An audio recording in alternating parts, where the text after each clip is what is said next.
Alex Van Halen revealed why his long-awaited memoir, Brothers, leaves out the years Van Halen spent with Sammy Hagar as the lead singer.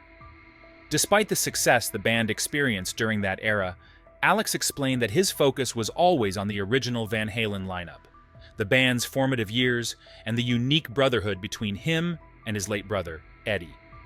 While the Sammy Hagar years undeniably contributed to Van Halen's legacy with massive hits like Jump, Why Can't This Be Love, and 5D150, Alex insists that the heart and soul of Van Halen lies within the classic lineup of himself, Eddie, David Lee Roth, and Michael Anthony. For Alex, the decision to exclude the Hagar era wasn't about diminishing the significance of that chapter, but about staying true to what he believes made Van Halen special. The original lineup, the four of us, was the driving force behind everything that made Van Halen what it became, Alex explained. When people think of Van Halen, they think of that sound, that chemistry, and that energy. That's what I wanted to focus on in the book. The memoir highlights the magical synergy between Eddie and Alex, who had been playing together since childhood, as well as the dynamic with Roth and Michael. It's a story of youthful ambition, raw creativity, and the undeniable chemistry that fueled their groundbreaking sound. The band was like a machine. Eddie and I, we were a unit, Alex continued. We had this bond that no one could replicate. That's what made the original lineup so unique. Despite the omission of the Hagar years, Alex stressed that there's no personal animosity toward Sammy. I don't have any ill will or bad blood with Sammy, he said.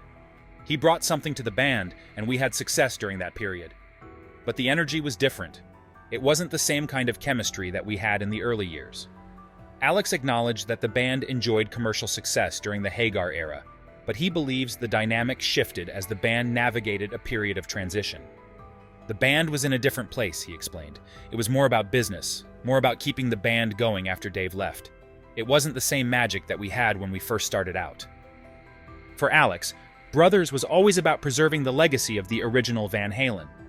I didn't want the book to get bogged down in drama or outside noise.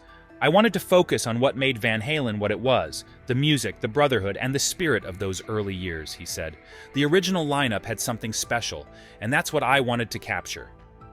Alex believes that including more about the Hagar years would have muddied the story he wanted to tell. If I'd gone into that period, people who loved the Sammy era would have wanted more details, and people who preferred the Roth years would have felt like I was giving too much credit to later years, he said. It would have distracted from the core story of Van Halen, which is the energy and creativity we had in the beginning. Despite the absence of the Hagar years, Alex's memoir isn't about ignoring that chapter of the band's history. Rather, it's about focusing on what made Van Halen iconic in the first place. I wanted Brothers to be a celebration of the music, the memories, and the bond Eddie and I shared, he said. That's what fans want to hear about, the magic that we created together.